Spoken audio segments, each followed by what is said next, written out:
But she bought this book and it said, when he's talking, look like you're listening, but don't be too engaged. So tend to look around and, just don't give him your full attention. Let him work for it. So I said, how did that work out?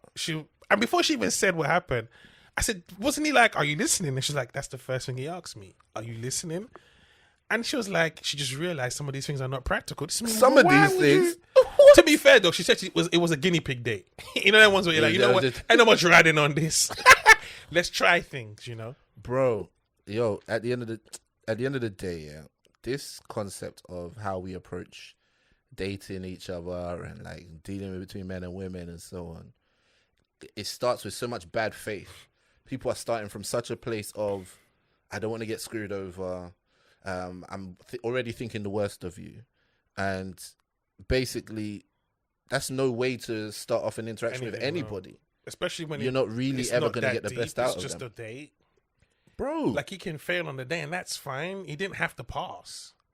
He didn't have to win you over. He didn't have to win your heart that day because you're just going on a date. Yeah. But I guess people go within this, I've met this nice guy. He's the potential father of my 6 kids that I don't have. And it's like, well, bro, you go into the date. If he's an idiot on the date, then that's just who he is, You don't have to now say, I've lost out on that one, or this is why I don't date people. It's like, well, this guy was the wrong guy, Yeah. But it's hard to date in 2021. It's all run and gun right now, but it's like my headphones aren't working properly, but I'm just going to go with it. Is it working? It's weird, but... Can you hear me? Yeah. Not really, but... In 2021, I mean, are we sure if I look at the levels, it looks like your voice is showing up.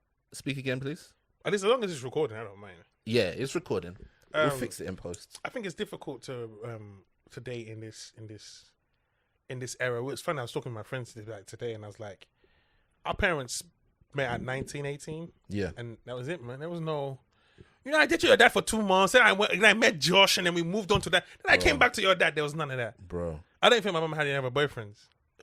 Do you know what, yeah? And this is where I really feel sorry for a lot of people in general, especially sisters, is because all the lies that they got told about, like, just wait, just get your education. There's going to be one big 6-foot guy with a, 12-inch penis and 6-figure salary. Nobody really wants a 12-inch penis, though. Bro, obviously, I'm being hyperbolic, but this guy is going to be out there. I was hating. And if you just need to keep, like, searching through the dirt, you're going to find this diamond, blah, blah, blah. I'm like, you do realize most people dated who was near them.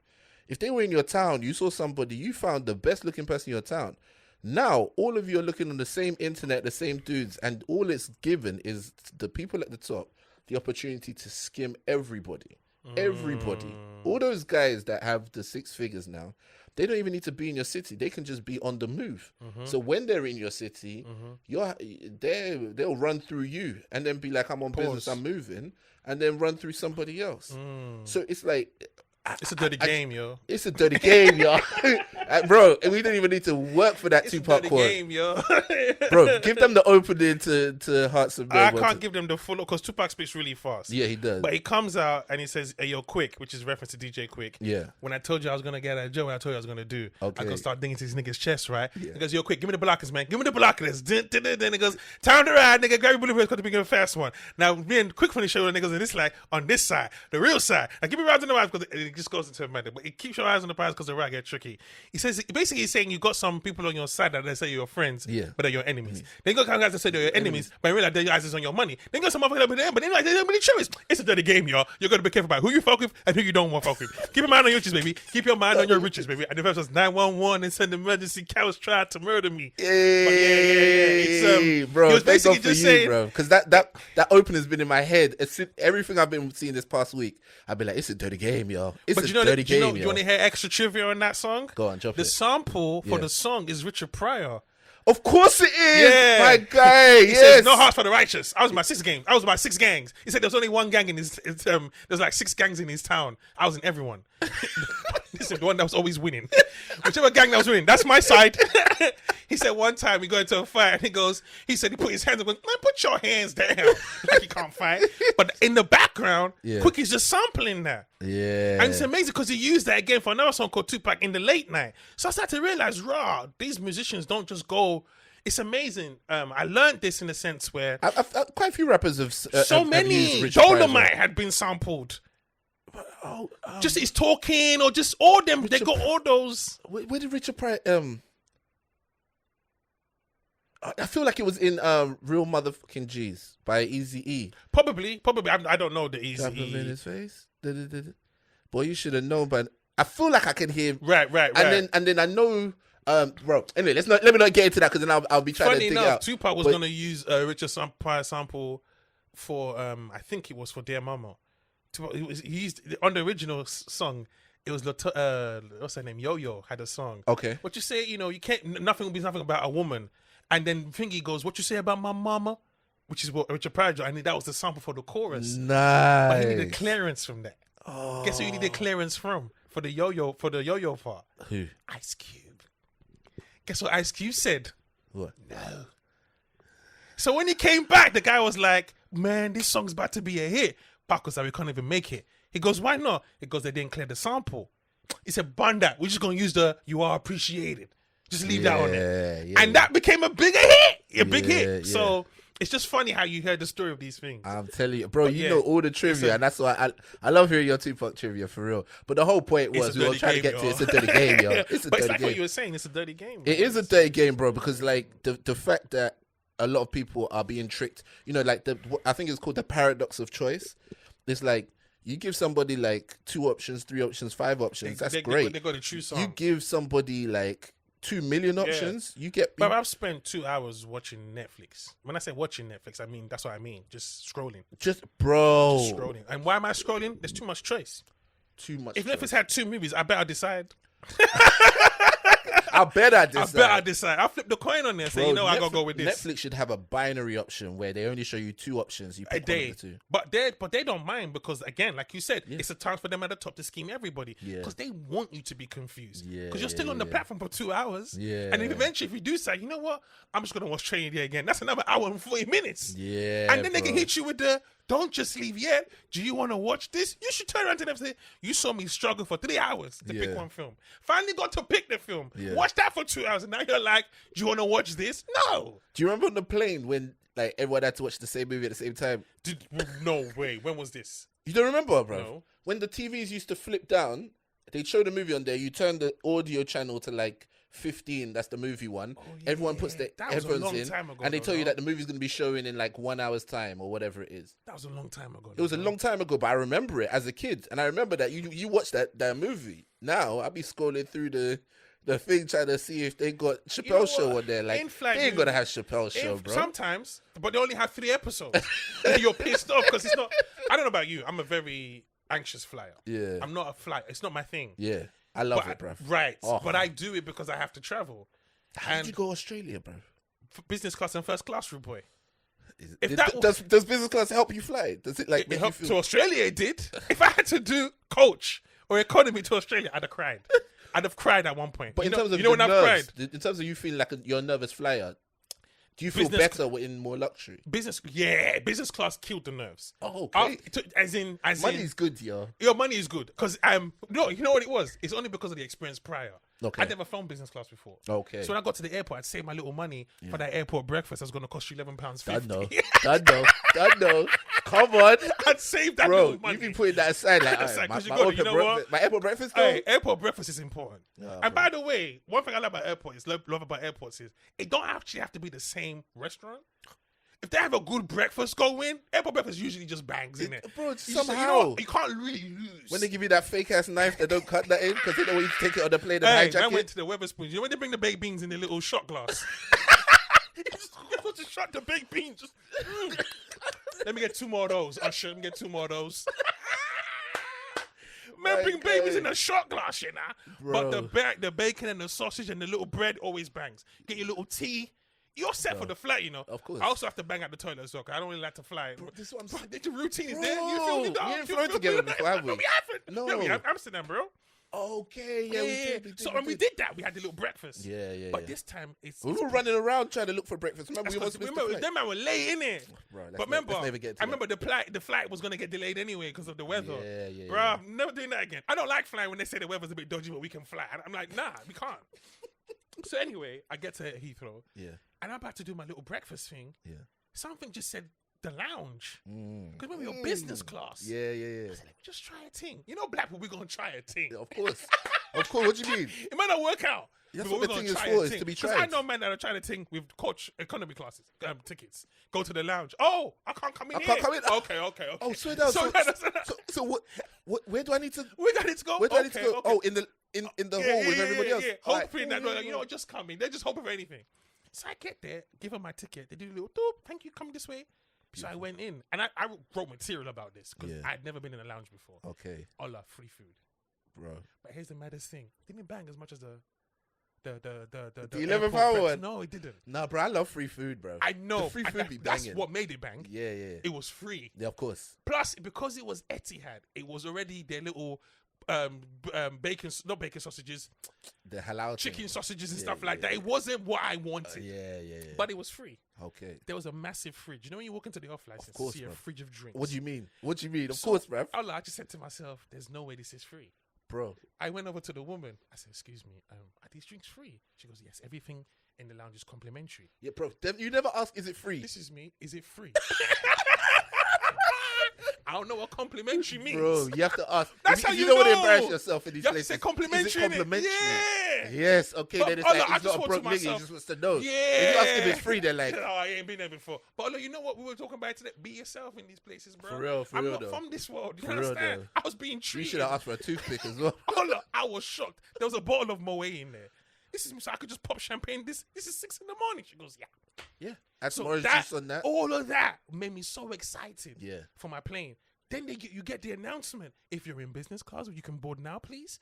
I've heard that announcement many times, Ola. Many times. But I was in the packed little lounge just waiting for section C to be called. So this time now, I'm responding to this call. Yeah. Or I walk to the business class gate. It's me and another man. I'm thinking to myself, the first question is this: am I the only one on this plane today? Mad. Then I see the what do you call them? The peasants. I see them queuing up for their little gate thing. Mad. I get you change. I was looking at them like, are they on our plane? Oh. They're gonna be below though, right? Yeah, okay. Wow. Oh, you change. Got up to business class. Amen. The little shuttle thing. She Yeah. brought me orange juice.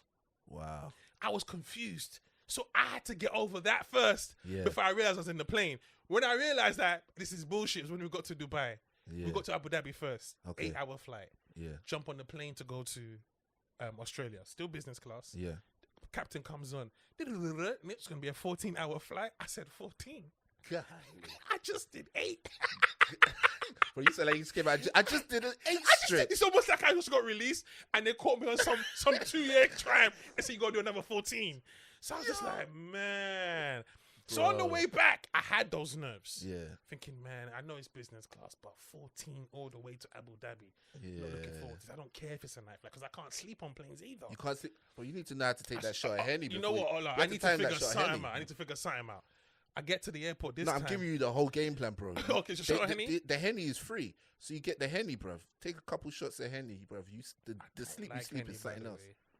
Anyway, I get to this airport. Yeah. I'm flying back. Yeah. You know, just thinking, yeah, it's been a good trip. Like, at least it's business class. I'm checking in. She's taking ages. Bro. I'm thinking, ain't this a bitch? Doing the extra black checks, yeah. So I'm standing there ready to clap back. She goes, I'm sorry about that, Mr. Mateo. I was just upgrading you to first class. You know when you're like, you go to church? Because I just want to pray for you. Ola, you know what, yeah? Bro, I'm so jealous right now. Ola, when she said, I'm just upgrading to first class, yeah. So I'm thinking, you know when you sell out straight away, you know, racism is not that real. You know, they just be making that up. You know, I was so... You were like, Black lives kind of matter, but your life matters too. You like, know what? When they say Black Lives Matter, they really overmiss what's really going on in the world. Like my whole... This just because of first class, you know. That's how you know colonialism was easy. Oh, it was easy. We want some bro. slaves, no. Oh, you ain't saying you got some knives? What is this, cutlery? You know? Yeah. So yeah. I was just like, what? All of the whole airport trip, I was just walking around thinking, I'm about to experience first class on Etihad Airways. Yeah. I mean, on EasyJet and some of them Lele ones, you're like, you know, it's aight. Yeah. Etihad, Ola, I walk in, was only me and one other Arab dude in there. He's looking at me like, how you get in? I'm looking at him like, I know why you here. They brought the menu over. I'm looking. He said, "What would you? This is, we're just gonna be the menu. Let me know when you're ready to eat. I can, so I get the food prepared for you 20 minutes before." And I was like, "Okay." He showed me the menu. I was like, y'all got any wings, anything like that? You ain't got no wings in But this that's the motherfucker? only reason. You ain't got nothing but jokes in this. That's stuff? the only reason I could fly that flight, bro. Because other than that, I don't think I could do 21 hours on coach. I just don't think so. Bro, look here. You know the time I did Seychelles that I told you about? I did that dodgy gig for that guy I'm not supposed to mention. Yeah. Bro, that one was like... Seychelles is Africa, innit? Yeah. But then you get on like an island. It's an island off the coast. So do you get on one of them... This was like you fly to Dubai and then Dubai to Seychelles. Oh, straight to Seychelles? Yeah, straight to Seychelles. I thought you had to get one of them dingy planes. No. Okay, to them islands. No, yeah. So this one, it's a smaller plane, but it's not a dingy plane. It's just like a small, usual commercial jet. It's kind of like the ones that EasyJet would use. Okay. Because my brother going to one of them ones where it's... Nah. To the island. Never that, my guy. But yeah, in that one, bro, first of all, yeah, it's already a well-paid gig as well, but they flew me economy, bro. And that one, I proper had to run from one gate to the other to catch the connecting flight. That was one of the most stressful... There was not even any space between. Bro. They had no respect for that second flight. They had no respect for the comedians, bro. All the hot girls that got flown out, I'm sure their flights were nice. Would you have missed the plane? Pardon? Would you have missed the flight? If you didn't It run? seems so. That's mad. It seems so because Dubai airport is huge. Yeah. So they just kind of put it as connecting flight with 40 minutes in between. I'm like, 40 minutes to get from here to here? Yeah. Then maybe 5-10 minutes late on this one. They don't open the doors quick enough, whatever it is. That's enough to have you running. Yeah. Anyway, that whole experience was mad stressful. But on the whole, I was still like, oh my goodness, like I'm on a plane, I'm in Seychelles, I got to do this gig, blah, blah, blah. And I barely spent 24 hours. I spent more time flying than I spent. That's always the case of our lives, though, isn't it? Bro, you know how it is. So in those situations, like that's how I know I really love flying. Oh. But the first time that I probably got to experience like some of that luxury that you're talking about it wasn't even that I flew anything more than it was still economy. What happened was my girlfriend at the time, she was a gold member. So she was a gold digger. I was the gold digger. I was like, what do you mean? Go on. So she had gold membership, which means she has access to the lounge, whether she's buying economy or whatever it is. Right. And she had got me a companion ticket. So that's where they even allow you to buy a really cheap ticket for somebody to come with you on a trip. This is when we were going to the Obama inauguration. So she gets me this companion ticket. It was like £200 or something to DC at like this peak time. I'm like, I'll go. Bro, she walked and was showing me stuff casually. 'Cause this was her life. Like it was not a big deal for her. I was trying my hardest not to be like a little charity case that got a chance to leave the hood. And bro, when I got to the thing, and yeah, I did the same thing. They're like everything's complimentary. Okay, cool, fair enough. I saw where everybody waited. I said, wow, is this how life is? When I went to the one in DC, they had PlayStation there. They had, games consoles. They had, there's obviously free food. There's showers. There's beds. There's workstations. There's laptops to use. All sorts. And then on the way back now, she goes, oh, I might stop at Revivals. I was trying my hardest not to be like, so what's Revivals? I was like, oh, so whereabouts is Revivals? She's like, oh, it's at Arrivals. I was like, okay. Now that I know what it is, I wouldn't ask that. I was like, but I eventually had to just be like, so what's Revivals? And she's like, oh, when you're a first class or gold member, they have a separate lounge for when you arrive. There where you can go and they give you a free haircut, free manicure, pedicure, facial, whatever it is, so that when you land, you can freshen up. So it's not for black people. Pardon? It's not for black people. Because there's no black person like to let someone give you a trim in the airport. Nah. I I don't know him like that, bro.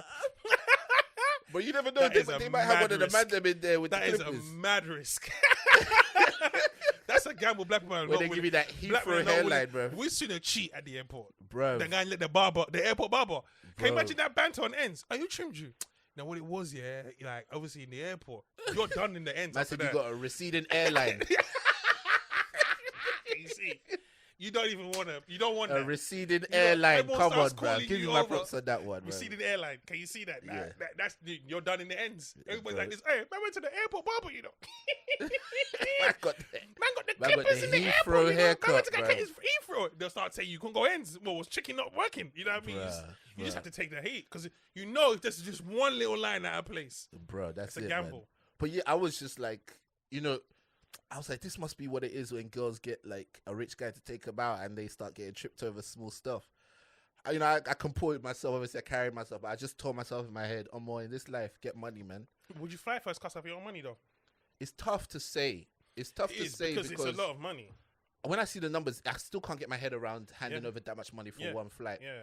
But the reason why I say it's tough to say is because there must come a point in your life where, as a man, you stop going, "Oh, I need this too much money," or "I want to do something, but I don't want to pay for it." It's like at some point, if you're going to be the man in your life, you have to get used to paying for it. So if I ever want to take my wife on a nice fancy holiday, let's say we're doing 10th year anniversary and we're doing, Seychelles, and we want to go first class, am I going to be telling her, "Yeah, I don't want to pay that much"? I could say that and she'd probably accept it. But if I ever want to do it, I would love to get upgraded for free. Don't lie. Let me not lie to you. I've every time I hear your story, she's been upgraded before. My sister's been upgraded. It's like everyone in my life's been upgraded before. I've been upgraded to premium economy one time. I've been upgraded to business class and first class. There was no need to reiterate that. We No, heard because that earlier on in the was podcast. business. This was in Canada when I was going to Canada for drama school. I am not happy for you. You do not need But to. you know tell the maddest story thing? again. That wasn't compared to what I saw on Etihad. Business class past business class. I know It's it is true, as though. well. The It's true. thing is this, you have to be content in life in the sense. Of course. Listen, man, there's course. someone flying. You're flying first class and you're stretching your legs. You don't want the guy who's flying his private jet to pull up beside you. Bro, there's levels to this, bro. When my man is stretching legs here, he's live. I ain't want to be on this street no more. The jet just pulls up beside you. You're just Bro. like. And do you know, even Huh? amongst private jet Huh? owners, there's levels. Oh, There's yeah, levels yeah, to yeah. this. One guy was like, we have the starting range, which is from 9 million, and then we can go up to the higher. This is me. Can you imagine feeling embarrassed that you've got a 9 million private jet? Because they used to, which people mock themselves. He's just got a 9 million private jet. And imagine you're in the back like this. Are you getting emotion? You're like, bro, you've got a 9 million private jet. There's nothing in my life that's worth 9 million. Bro, I mean, if you're smart, you like most of them don't even really buy the private No, jet because no. you ain't really move around like that. No. You're better off just paying for a private jet service, and I feel Yeah. like that's what a lot of people don't know. People have, but it costs money to maintain it. Oh, of course. Because even of course. Messi has a private jet. Yeah. It has his number on the little thingy, Yeah. number 10, and he's got his kids' names on each step. Oh. But at the same time, He's it's stepping like, on his kids to you elevate. know, it's just all of them. No, all of them have their names on the steps. All of them. Yeah, I know, but why And would him you as put it on the well. steps though? You know the little private plane steps. Yeah, yeah, So it's I got know. Messi, Leo, his wife, his son. Listen, when you have money, You you just do what you want do in all kinds of it. stuff like that. Yeah, You know what it is? It's essentially going into that bathroom, taking a pee, and saying, "Oh, Ola was here, 2010." yeah, we just yeah, have to yeah. mark our territories, Yeah, innit? yeah, I feel them. But the private jet was amazing. It's got spacious and whatnot. But when I saw it, I was like, oh, that's a basic private jet for someone like Messi, because I've seen them Arab people. Oh man, one of them, the private jet had a sandpit for the kids. Nah, I'm upset. I'm upset. They had a sandpit in the plane.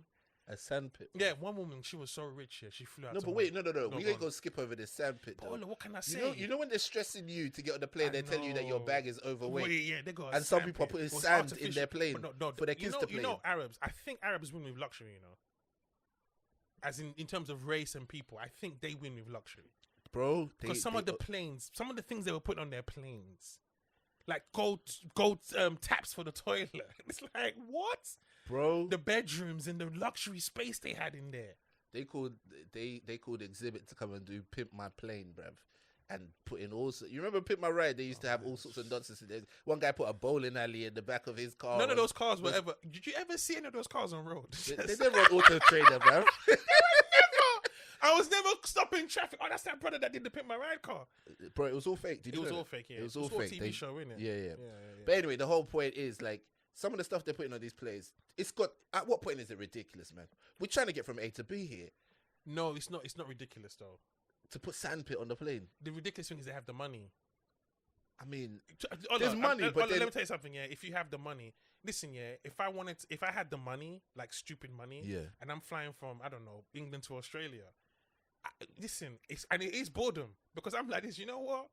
I want Tupac to do a concert when I'm on the plane. It's just what outrageous. Remember, you seen Wolf of Wall Street? Yeah. Man had an orgy on the plane. Yeah. There's a service in Vegas actually. You can pay for like an hour flight. No, and I when you wouldn't got do up there, that. you can do whatever you want. I don't mind sitting on the ground. I'm not finna sit in the air. You ain't gonna, I could take ground He's seat. gonna take you out straight away. I could take ground seat. You know, I could take ground you know the seat. ones where God reaches down from the cloud and just look. These niggas is pissing me off, man. Too much fun. Like I can't. No one said that's be sin though. I'm gonna take my wife up there one day. Okay. Yeah, you can take your wife up there. Oh, the loves to play you well. I mean, that. I did that. Like that. I like that. I mean- I like that. You're so right, you know. But I you know what it mean- is? When you think of the concept of a freaking plain orgy, you don't think, I'll bring no wife to that. You're thinking, This is and my the man- point, though. Me and the man then. And how, Bro, you know we say pause and, where breasts are the boarding pass. you know what it is? You have- Men say Can I pause check and your boarding that's, pass, please? Can you? you know what? Men say pause and that's gay and all this masculine all the time. But look what I just said. Orgy on the plane, I'm thinking of me and the man them. Hey, that's you. Can't wait to call the man them for this. But- Hey, you but man, yes. you man. Why are we like that? Bro, why? Don't rope me in with that. Don't be like, why are we the like thing is that? this, Why though. are The you thing like is that, this, bro? though. The thing is this. The reason why I wouldn't feel... You're right. And you'd never call me for that kind of thing. Nah, I could... Exactly. I You would don't want call to, me. but I respect her too much, man. Okay, but even if I wasn't married, you wouldn't call me for that. I would bro. have... If we were married. Really? Yeah, why would I not call you for that? Are you mad? Because you never. Okay. The way that you treat me is not like one of the boys. That was before, though. Remember, before it was... we would hang, but we wouldn't hang. We had your circle, Okay. I had my circle.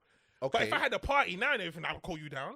All right, fair Yeah, play yeah, then. yeah. Fair If we- play. if we- I guess it was based on the relationship we had then, not because of who I am. No, not because... Okay. You think I care I that just you're... thought I'm not really one of those boys. You think I care that you were? Did we not sip Henny and eat pizza and watch Def Jam all night? Yeah, I mean, but think I that's do what that with the I man think you would call me for. Nah. When it's time for the comedy, when it's time for real talks, when it's time for No, like, the shenanigans. the shenanigans. If it People was, don't call me for shenanigans. if it was, I had a warehouse or whatever. One nigga just won an Oscar or whatever, and we finna blow off some steam. Hey, Ola, listen, man, I'm gonna marry, but I got this going on. You don't have to come. Just now you know. Peace. I would definitely do that. Bro. Because you know what it is as well? I think most men are trash in the sense where we would let the guy who we know is doing good and is on the straight now, we just want him to get messed up for just that one moment. Like, so the next day, you don't see Ola yesterday. Man, we got out with the Bible, but that's what we said last night, you know? Like, we just want that moment, innit? Bro. But yeah, the plane experience is it's nice when you have that space. But Ola, I can't lie to you. When they said 14 hours to, I didn't care what plane I was on. I wanted to get off. Yeah, to be honest, bro, I think the longest flight I've taken is LA, and that's like 9-10 hours or something like that, if I remember correctly. Okay, that is far still. Yeah, Which is but LA's even near then, Vancouver. that's the longest. Longest And was even 9 that one, I was a bit prior like, to that. Yeah, prior to that for me, longest was 9. yeah, bro. You know, but then you get those flights where it's like Amsterdam and that. I love those flights because it's 1 hour.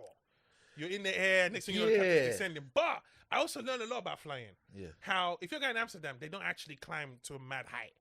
What's the point? What's the point? Yeah. And but the thing is this: the closer you are to the clouds, bare turbulence. So that thing stresses me out, innit? Yeah. But then with the you know the Etihad, you know when you're flying for 7-8 hours, they climb a mad high. Okay. So less turbulence. Yeah. But you're mad high. Bro, fair enough. I know the maddest thing as well, a lot. When you feel turbulent, when we first took off from the last flight I was in was a year ago. Yeah. Which was lockdown anniversary. I Okay. returned from Dubai. Yeah. The first 10 minutes of the plane, it just wouldn't settle. I can deal the little first little, you know, the little turn left for your. It's so good, you're firm in it. Yeah. I just wouldn't stop. Yeah. Then after 20 minutes, it was like, sorry about that, guys. You know, it was just a bit of turbulence, just trying to settle the plane. Yeah. But should be smooth sailing from here. My whole heart was like, oh, thank God. Bro, I had that on Air Malaysia, bro. On Malaysian Airlines, bro. Where were you going to? Singapore?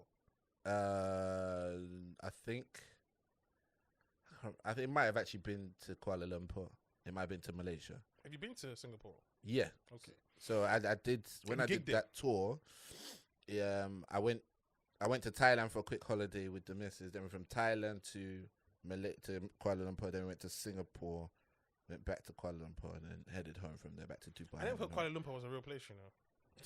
Because of the name, innit? You thought it was Timbuktu? Yeah. Timbuktu's a real place. Yeah, I know that. I didn't know that. But I did know that. But when I was like, it's for real, for real? Yeah. In Mali. I mean, bro, this that flight on the Malaysia Air thing. I know I've done it as a joke, but it was real because you have that story already in the back of your head that they lost 2 planes before. So don't. You should have. I mean, good job. You know the story. You know that Malaysia. I do know that story, but okay, I wouldn't be getting Malaysian Airlines. Bro, they booked it for me, bruv.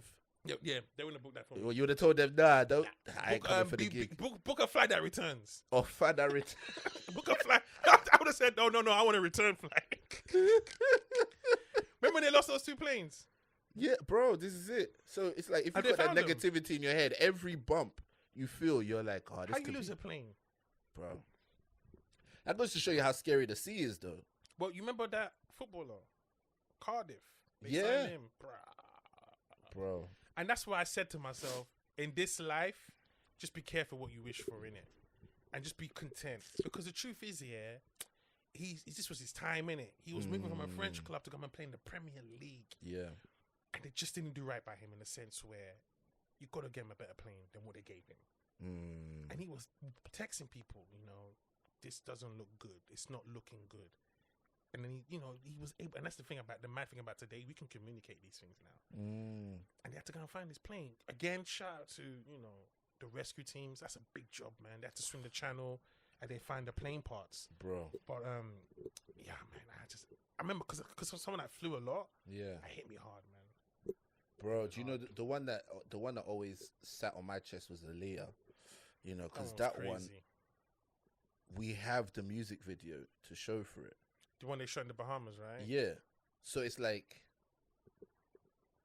one, that means the tapes made it. If I'm not mistaken, it didn't crash. It didn't crash that far though from the way it took off. Yeah, so this is what I'm saying. That it's like you can go out there to do the work. We have the work, but we don't have you anymore. There's something about that scary to me. It's like when when someone's died and you see a video of them say it and they're like, "Hey, we're about to get on the plane." You're like, "How you don't even know that this is the last time you're getting on a plane?" I feel that way every time. I'm like, isn't that the footage? Every time I'm watching a music video, have you seen the Left Eye one? And I swear it was in Rock the Boat that they shot that footage. Yeah. I'm like, that's the most inappropriate place to. But I don't know if they shot the whole video in Bahamas, certain parts. Yeah. It was certain parts. It was the part where she's on the beach and she's. Because then the thing is this: when they took off, they overloaded the plane. Yeah. And they told them it's overloaded, and they said we got to go back to. And so sometimes when I look at, especially Nigerians are the kind of people who'd be like, these things are really like, it's fine, Joe. They just put that there. They can take more. It's like, I'm one of those people that's like, nah, if it says this much, I'm doing this much. I don't need to know when it comes to flying. Pardon? I don't need to know when it comes to flying. You need to know exactly what you're telling me, and it has to be safe. This is what I'm saying. But if I get offended when people take off their seatbelt before the time is supposed, and I don't even know what the difference is going to make. But just don't play with it. It don't make no difference. It don't make no difference. Was it Will Severance that had the joke? Remember Will Severance, right? Will Severance, or whatever his name Will is. Severance, yeah. And he had the joke about, when the flight attendant comes to wake you up. Excuse me, could you just move your chair forward? He's like, you're indeed. Is the plane going to crash? Could you just move your chair forward? Oh, and then he just, how does this save the plane? So, which is funny. It's a good observation. Yeah. I mean, to this day, I still don't fully understand it. But what I imagine is that, there's a lot of complex calculations that go into how to land a plane safely.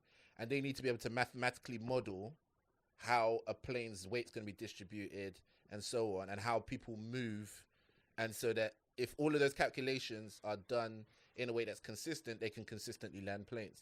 So one of the things they want consistent is they want people to be in a braced position, and they always do the weight distribution thing as well. Sometimes they'll ask, there'll be too many people on this side, can you come and sit on that side? And so that's when I started realizing that, most of this is actually to do with some mathematical model that they have. I wonder how that works for the orgy then. You reckon like you have to be at a certain cruising altitude before they can say, okay, you have to wait for the seatbelts to come off? Of course. Oh my goodness. Can you imagine what that says? The private plane orgies. When that first... Finally. Can you imagine the girl that's too eager? She starts getting into you like, excuse me. Somebody complaining. Can you put your clothes back on, please? They haven't turned off the light. Or the couple that's giving a quick little hand job on the... Yo, come on, man. Come on. They ain't even turned the light off. This is why you can't take black people nowhere, man. You start getting upset. Bro. That's mad. I wonder what the life service would be. Can we just get some more condoms, please? Thank you. Mad requests from the air hostesses, bro. You know, the funny thing about flying is because you got so much time, and that's because we're comedians, I'm sure you do the same. Your mind is just working every angle. It is. Every corner is just like, you're just observing so much. I observe the way they do the little, the pulling the food down. Yeah. I hate it when that person is just sitting there waiting to go to the bathroom. It's like, bro, go and sit down, man. Yeah, of course. Because you know what it is? Sometimes they have to stop and let him go by. Yeah, and I got to wait an extra 2 minutes for my little sandwich. And what about the water in the little round? That's got to be the best place to put water, no? I mean... Feel it back, that's a little bit... I don't know why they don't drink water in a cup. Bro, I mean, it's technically a cup. It's just one that's less likely to spill. It's just all an experience. The food is always rubbish, though. I mean, to be honest, there's a couple flights where I've had a good meal. Airport food is disappointing. You know why? We're really comedians. This is about as hackers as it gets for comedians to talk about airplane food. How is school dinners better than airport food? Bro, let's... let me call back. Because school dinners was not good. The pudding that was good. It was pudding. Bro, if they brought Roly Poly on the plane, you'd be like, airplane food is lit. One time my school made spaghetti bolognese. Remember, I'm from Nigeria. They didn't put the atarodo in there. There was no plum tomatoes. There's no plum tomatoes. Italians must just be like, hey, what did you do? You know what? I respect the Italian version. I do. They don't put what we put in it. Of course not. It's so bland. I'm just like this. You're going to need some pepper. That's why they be grating cheese on top of it. You want some hot sauce? Yeah. But that's the traditional way to make it. Yeah. But you know us, man. We got to spice it up, man. You got to have some pepper in that, man. You got to season the meat. I be seasoning the meat, just boiling it. What you want to do is you want to season the meat. You want to put onions, red pepper, green pepper. You know what? You could put that. Why? Hey, how about lasagna? If I put pepper in my lasagna. Bro, I don't actually make lasagna, but fair play to you, bro. Do you like lasagna, though? I'm not. I just don't feel like it's needed. Like, I'll eat it if I eat it, but I'll never be like, I could go for lasagna. I've never ordered a lasagna. No one orders lasagna, bro. Oh, yeah, but I'm like, if I'm in an Italian restaurant, yeah, don't. I've never ordered a lasagna. But like, if you get the right person, when they melt that cheese on top of a lasagna, bro, you can lick the plate, But you know the funny thing is, what does lasagna go with? Motherfuckers have it with chips. One time I had it with rice. It's just real there's no real Nigerians have no real. They don't have a partner for it. They don't have a partner for it yet. No. Like no Nigerians have a partner for every food. That sounds true. Yeah, man, egg, beans and dodo. For lasagna, it's not their food, so they don't have a partner. So if it doesn't come with a partner, just eat with anything, bro. But you can't have like jollof and lasagna. You know what I mean? Why not though? Yeah, because we can do jollof and mac and cheese. Yeah, bro. Easy one. Hey, mac and cheese. Shout out to the Caribbeans. Them. Yeah, they put man onto that. Bro. They put man onto that. And you know what? This is why we have to spend time with each other, so we can learn these little gems. Bro, I thought you were about to say this is why slavery was necessary, man. You guys had to go through that so that we. I should say this is why we should never have sold them. No, I'm joking. My point is, that's mad disrespect. Mad disrespect. Really? But you know, apologies. Jamaicans, you know, seriously, I love you, don't man. mean You that. know, it's all love. But what's it called? Nah, for real. Get the Jamaicans, Caribbeans. Their chicken is way better than ours. Although we buy boiler chicken, which is a racist chicken. There's times. You know what? Sorry. Oh no, 90. Like, let me say. No, 80% of the time, I like the way Caribbeans do the chicken because they do it soft, falling off the bone. Full of the bone. Roast We the cook chicken like with it the meat on offended it and us. so on. But there's times, bro, Mm-hmm. where you go get the broiler chicken Mm-hmm. that they they fried it, and the texture is supposed to be a bit harder. You know what I'm saying? And you have to work for it. But when you work for it, You know what though? The thing about boiler chicken is this, yeah. You know when you start working for it and you get that rhythm going, then there's this bone. That's the thing about boiler chicken. It's never enough. That's You true. always run out It's quickly. never But enough. you're right. When you get to that tender spot, we're like, oh yeah. And you'll just chew. And you know what? Boiler chicken at jollof at parties with that Niger Some jollof. feeling. Yeah. You can't really have good chicken at parties. It don't give you the experience. It's not the And you know the drumstick is always. It's like he's wearing skinny jeans. You know the ankle jeans. You know the drumstick like he's wearing ankle jeans because God knows what happened to that little chicken part at the bottom. There's no way you said the drumstick like we're skinny jeans. He's wearing skinny jeans with the ankle showing. They got the skin that's Yeah. Because the skin that was there is you ever gone. peel it down. You ever just peel it down, hold it over your hand like the guard on a fencing sword. Because you know when you watch those little Disney shows and they ain't a drumstick. Have you ever seen a drumstick like that in your life? Make you want to steal, knowing that drumsticks don't come that big. And if they did, that chicken's not real. Oh my goodness. That was funny That still. is hilarious, Chicken with man. the ankle, the anklets. Hey, shout out to everyone that's listening to the podcast here. Only real people that know about boiler chicken. That's why Ola has tears in his eyes now, because he knows exactly what I'm That's when you talking got the about. skinny jeans, the ankle swinging, skinny jeans. Because you know the skin starts from here and just kind of Yeah, fades. just It's kind a of- mad bone. Bro. Yeah, fam. That's Bruv. hilarious. In man. Nigeria, we used to have the chicken fingers. You know, the three. Yeah, They used to fry. That was kids' meat. Yeah. Boy, ting, Ola. disrespectful. And that's what Boys Quarters is all about, fam. But they give it's supposedly like when you have a baby, there's a day where the baby starts chewing on their own foot, and then they give the baby a chicken's foot instead, right? Right. So it's the babies just usually they put something in their mouth to soothe and pacify them. So they put their foot in their mouth. That's when you give them a chicken's foot. You boil up a chicken's foot, you clean it. Obviously, it's all like cooked. Yeah. And then they just chew on that. And my mum had done that for my daughter. Well, I'd seen her do that before, and then I now did it for my daughter. And I asked her one day, like, I was expecting, one of them like Tales by the Moonlight Yoruba adages. You know, the Yoruba people say. I was like, I was about to ask you that. So I was like, Mum, why do we give babies the chicken's foot to chew on? She's like, it's just a dummy. It's just something for them to chew on. What do you mean? Why do we give it to them? You should have said. I felt so stupid that day. You know when that kids' TV, they got the giraffe toys. We Yeah. give them chicken foots. She was like, yeah, it's a teething ring. That's all it's it a is. TV ring. Can you imagine that? But that's the beauty of Nigeria, though. That's the beauty of of African. We use what's around us. We're I about know, to, it makes- we're it about to makes absolute manufacture sense. a whole toy so that we can all be What do you mean? capitalism and everyone. Give them the chicken foot. Yeah, Yeah, we but all how done killed the then- chicken you tail. know We all done what? ate the chicken. I've Cut never the foot thought off, about it like boil that. it, clean it. Yeah. Let the baby chew on it. And plus they're eating. Because there's meat on that chicken foot. Bro, it's baby though. It's baby. You know what, baby, Ola? baby Now ain't that eating you told me that, though, Yeah. it makes so much sense why they give that part to kids. Yeah. Because between 7 and 10, you're getting chicken foot, whether you like it or not. Nah, that's disrespectful. Yeah, I know. But sometimes if That's your poverty, parents bruv. are nice, yeah, that is poverty. I'm but if talking your about parents are nice- infants, bro. Oh, right. But don't Infants get who me are just wrong. teething. Don't get me wrong. But yeah. My mum had 5 kids in it. Okay. So someone about to get the chicken foot. God, We have to rotate. My turn. bro. But yeah, it's I didn't know that. I didn't know that. Yeah, that's what we use as literally a teething ring. sucker, We give yeah. them chicken foot. Yeah, that's I was expecting proper Yoruba people have the story of when the chicken foot That's what I thought it would saved be, the though. baby boy. That's what I thought it was to strengthen the bones or something like that.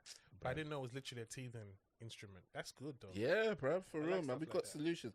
Hey, this is episode 3 of the Boys Quarter podcast. What? We got to do our intros at the end, bro. We like 43 minutes in at this point. 43. Yeah, not bro. bad. And we just flowed from all sorts, bro. But it was funny. You can't really interrupt. You can't. There was Bro. the worst part is there was no need for even a topic. The whole flying experience was just enough to I know, sink our right, teeth in. And where did we end up after that? The whole bro? chicken with the skinny jeans. Chicken with the skinny jeans.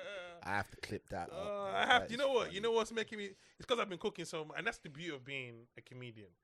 You store so many things in your memory. Yeah. That when you make the link, Yeah. because I've been looking at that chicken thinking, man, probably said it in my head a couple times. Yeah. Have you ever seen when there's the reverse of the skinny jeans? What? When the top part gets The top cut part's off and got the bone is standing. Looks like a weird fade happened.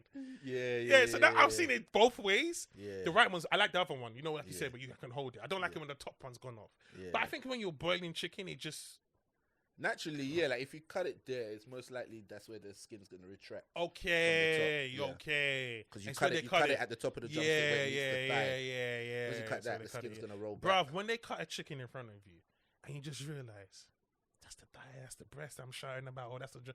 It's just one old chicken, you know, but it's just cut well, Yeah. you know. And you can cut a chicken in the. Can you cut it wrong though? Have you ever killed your own meat, bruv? No. But you've watched it done. Hell yeah! I've watched many chicken execution dates. I've watched a goat and a watched cow. Cow. Have you seen The the cow? goat one was disturbing, bruv. Because they squeal.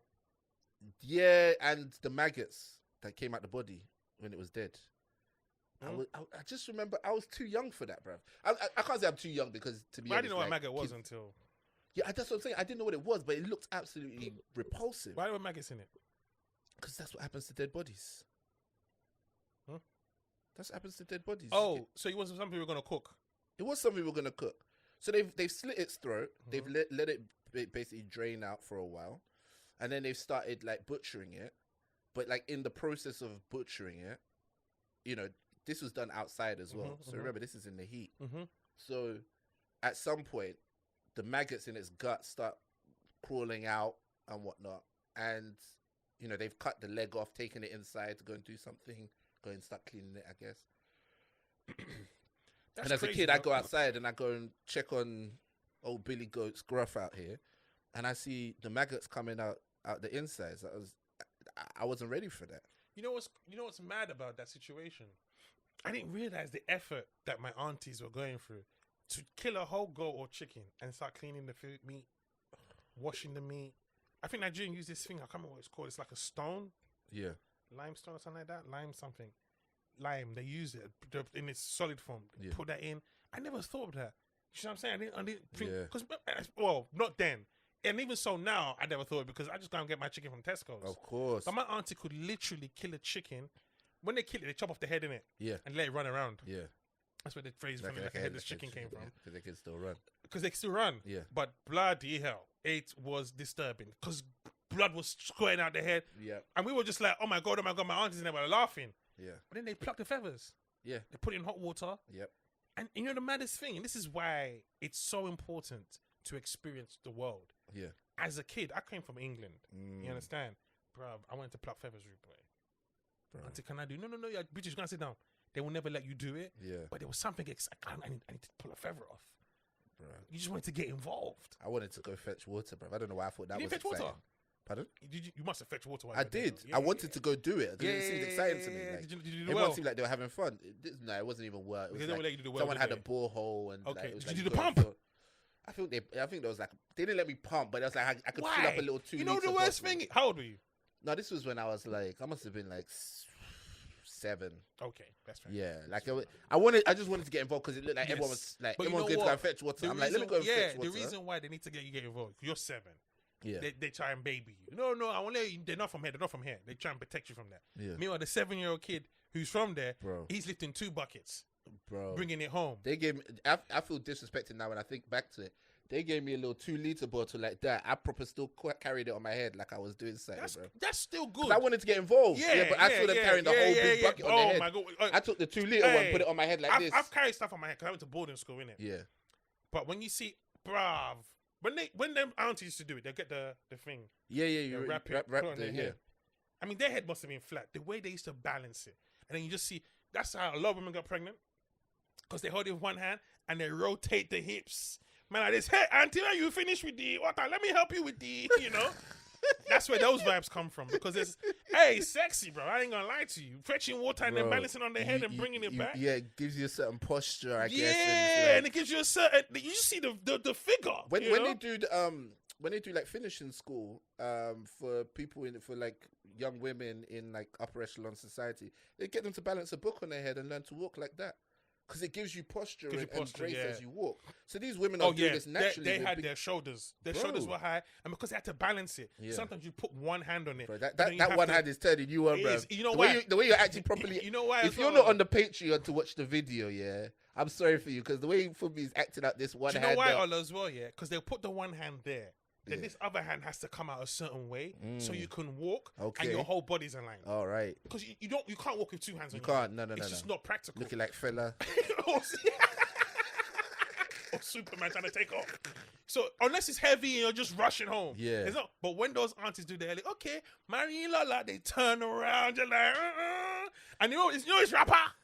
It's nothing but a rapper up here, innit? Yeah, for Bro, real, man. that's what I'm telling you, man. Swagging, I guess it's like the equivalent of a woman seeing a man fixing the engine. Yeah, He's got yeah. the grease on his arms. He's putting Yeah, There's a woman yeah, like, yeah. it's a man's man. There's something Yeah. about the woman who, when they were carrying the water on their head and the way they walked, it's like, Yeah. "Oof, I want me one of those. I mean, But I expect could water to definitely come see up. that it's graceful and it's very elegant and very beautiful. But at the same time, like, I've never looked at one of those aunties and been like, oh yeah, it's just When I said not aunties, I mean these were young girls though. okay, then, fair play. I'm talking, because it's all these young women that did the work. So you have hierarchy. You have mummy who's not doing nothing, but she's gonna supervise. Yeah, Then you have the aunties. They ain't gonna cook either. They're gonna send the young girls to go and get the stuff. So they're the ones who are always doing the work. Yeah. They bring us stuff. The aunties will oversee the cooking. The mummies will put their little stamp on it. Yeah, it's ready. Whatever it is. Yeah. Men, nothing. Sorry, women. Just the way African men are. We're not even allowed in the kitchen. bro. I respect it because when it's time for men to go and do what they need to do, women aren't expected to lift a finger. Like, anyway, let's not get into that whole thing, but I like the idea of when people respect the fact that this is what you do and I need you to go do that and I'll handle my side. Rather than to make it like to turn something that's so pure into something that's really sordid. I don't feel like for centuries that when you see those women in the kitchen that was an oppressive place for them. I feel like that was their source of influence and that's where they ran the home from and that's where they That was their office in the home. that was their office in the home. You see what I'm saying? And to somehow turn that into like a shackling or prison. Or a prison. I just obviously I'm not a woman, so I'm not the one in that situation, so I can't be the Depends one to on say the it's woman, not though. true. But at the same time, I'm just like, I was talking it's to a my- shame, man. I was talking to my sister, I think, and she's house hunting. Yeah. And we were talking about houses in England. Mm. And if you notice, white people are different from us. They don't actually require a big living room or a big kitchen. It's the garden. Yeah, That's where the money's at. The conservatory and the garden. Yeah. We can't have a small kitchen. bro. Africans can't have a small kitchen. Bro, Because white people are not Speak on it, cooking man. for the whole block. Speak on We are it, cooking man. for the whole block. bro, that's how these lot be cooking on 4 little small hobs like this. Yeah, We can't. turn all 4 All hobs and four put one and then pot. we have something outside to go and do extra. You understand? Because Bruh. we are such a village mentality. How many of us got the deep chest freezer in The the deep in sea the freezer in the shed In the outside. shed. So even the kitchens we have that are even in our homes are too small for us. Of course. If we had the opportunity, What we'd do buy you a mean? big ass kitchen. And bro, and it's not even just that. Like, if you look in the Middle East, it's customary for them to have 2 kitchens. Right. They'll have what they call the show kitchen and the dirty kitchen. So show kitchen is where you do your Get little the- pasta, you know what I'm saying? You watch the or you game. make breakfast or whatever Right. it is. Dirty kitchen is where Where it you're gets down. chopping up the goat and the blood is running off yeah. and you're cooking up all the meat, all the spices, all the smells and stuff. And I'm like, yeah, that I 100% respect that, man. Like, Oh yeah, we can't. That's Africans necessary. can't have small kitchens. The kitchen, even in the council flats, when I say the council, the equivalent of the council flat, Yeah. the kitchens were still big enough Had to be, bro. because we're always cooking for a lot of people or families coming around. So Mm. it's that. That's where that. Do you know what? Yeah, if we really developed our architecture and around our own purposes, I would love to see what Nigerian society would look like. It'll be stupid Do you know what? Yeah, because we don't have any sense of planning. I saw one time a machine that you basically drop boiled yam in and it does all the pounding for you. And I was like, we are really slacking on ourselves. Yeah, it's beautiful when you see somebody do the pestle and mortar and they grind it themselves and pound it themselves and whatnot. But who's gonna make that appliance for us? No one. We have to make it for ourselves. They don't eat pounded yam. They're not gonna think of that. And they brought us kettles. We use kettle.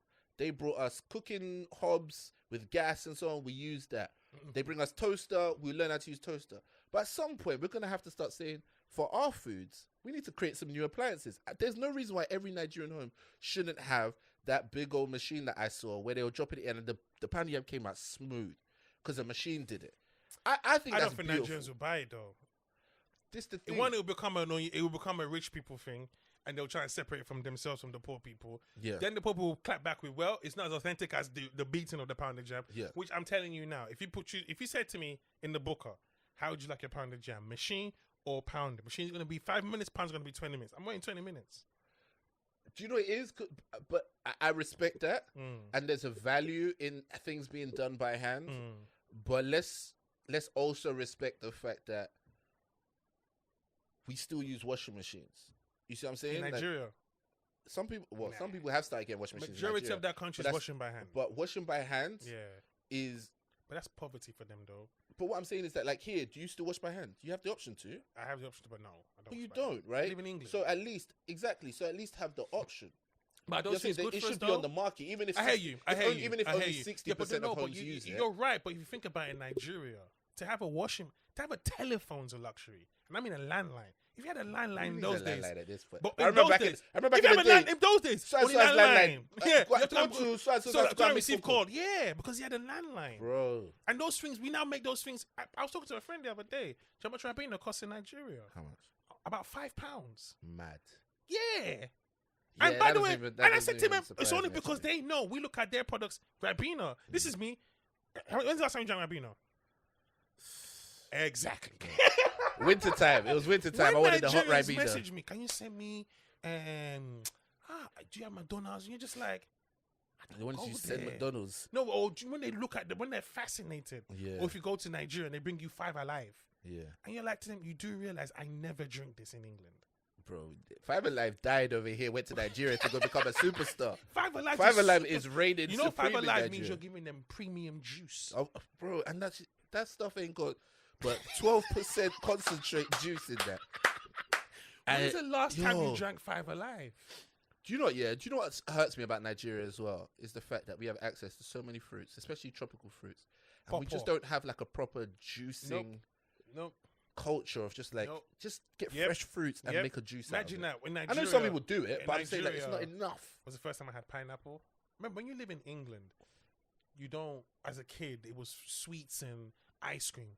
We saw pineapples, but the closest to pineapple I came in England was Lil. Mad. Right. So in Nigeria now, I'm eating real pineapple. And I don't eat pineapple no more because I caught malaria at the same time. Oh wow. And so when I eat pineapple now, it reminds me of malaria. Yeah. So it just really makes me feel sick. But pawpaw, watermelon, all that stuff. Bro. In Nigeria, when you come over, they bring you pawpaw as a treat. Yeah. And it's embarrassing because pawpaw is so sweet. Bro. You know when you're just like, please, can I have a napkin? You know when they kept it in the fridge as well, bro. Or, you know, in Nigeria, you had palm wine. Palm wine. If I gave you palm wine and you gave it to the missus, you getting lucky tonight. Palm wine. Niggas be like this with the palm. I went to America, Brooklyn Mike. Do you know Brooklyn Mike? Yeah, I know. I'm in the car with Brooklyn Mike. Yeah. He goes, where you from, man? I'm like, I was in Amsterdam. Yeah. Where you from, man? I'm from Nigeria. He goes, I got a daughter called Nigeria. So I was like, you got a daughter called Nigeria? He goes, yeah, me and my friend Uche was my boy in school. We both made a pact. When we have our children, you call your son or daughter Brooklyn. I call my daughter Fungi Nigeria. And they did that. His daughter's called Brooklyn. His daughter's called Nigeria. So he was like, you drink that palm wine? I was like, I'm not really a palm wine person. Yeah. I was like, yeah, I had it when I was a kid. Yeah, I got a lot of kids off of that palm wine. Yo, I tried it one time. I was like, okay, I see why the aftertaste. it's a bit of aftertaste, but I see why the uncles are onto it. Pure. the fermentations. It comes from the tree. But if we respected our stuff, we did it properly. Let's say we did the bottling nicely. But you know what? We did the branding. You know, the sexy advert. But you know what? The uncle's drinking the palm wine, and he looks good, and he smells good. And you know what? Ola, my brother-in-law said this to me. Same with chewing stick, because they package chewing stick in this country. We're selling for £55. Of course. Called it a herbal toothbrush or whatever. Of course. Natural toothbrush. Yeah. And he said the same thing you said. Our problem is packaging. And I said, I don't know if it's our problem. The thing is this. We're not looking at it as capitalism. We're looking at it as in, let's break bread with people. Yeah. Trammel palm wine. Yeah. We're not trying to sell it as in, it's ridiculous how they put their lips on us. Yeah. We actually see it as this is a good thing for you. And that's why we'd rather drink Hennessy and champagne over what we have, because we assume, you buy those, but this is for love. But you know, that's how people value things. And unfortunately, that's just the way it is. Like, if you do a great show, but your tickets are £5, and a big name does a terrible show, but the tickets are £20, people will still value it because one, the ticket price is more, and two, the person has more followers or whatever it is that they use to judge it. So sometimes it's like the moment you start selling your ticket for £20, people start going, oh, Funmbi's okay. I didn't know Funmbi was big like that. Meanwhile, your material hasn't changed. Do you see what I'm saying? So sometimes we undersell ourselves, and I think that's beautiful. That's beautiful for us, but it's terrible on the world stage because people are looking at us like, are you sure? All right, fine, I'll buy it from you. And then they go make the lion's share of the profit. Then when we need stuff that we import, stuff like electronics that we don't manufacture ourselves, our currency is terrible. We still have to go buy iPhone from Americans, basically. So we still have to go and essentially take whatever our naira is worth and say, do you know what? Can we get some of your American products? So if we really valued ourselves properly, we would have way more in hand to barter with. If we understood what real money is about, what Nigerians are excited about is just buying G-Wagon and, flossing all that. None of that is actually wealth. You don't manufacture nothing in your country. Like you said, you have to go and buy parts from other people. You know, there's a Nigerian made cars. There's a guy that makes, that has a car plant in Ogun State. I think it's in Abeokuta. And I think he focuses on like military grade cars. Very interesting. When I found out about this, I was like, pardon? Are they bulletproof? I think they are. Okay. I think they are. I'm not sure if you trust. No, how we gonna find out?